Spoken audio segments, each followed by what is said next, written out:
Praėjus mažiau nei savaitai po to, kai mados namai Christian Dior atleido savo kūrybos direktorių Johną Galliano, pristatyta nauja jo kolekcija.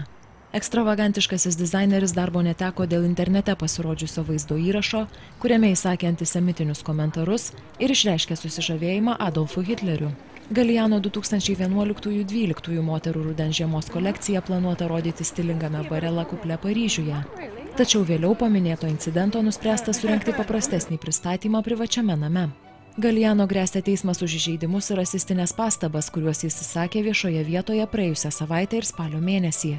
Jis atsiprašė ir išvyko iš Paryžiaus, manoma, kad į reabilitacijos kliniką Arizonoje. Kol kas neaišku, koks bus prekės ženklo John Galliano likimas, nes jis negali verstis be Dior finansinės paramos. Mados namams Christian Dior priklauso 92% prekės ženklo akcijų, o daiktai parduodami prekybos centruose ir kelių prekės ženklų parduotuvėse. Vis dėlto Christian Dior direktorius ir prezidentas Sidney Toledano dalyvavo kolekcijos pristatyme ir net plojo manekenėms demonstruojančioms Galliano kūrinius. Nors prieš kelias dienas kai kurie mados žurnalų redaktoriai ir pirkėjai pareiškė, kad boikotuos Johno Galliano šou, į pristatymą susirinko tokios mados pasaulio figūros kaip Anna Wintour, Grace Coddington ir Hilary Alexander iš britų leidinio The Daily Telegraph.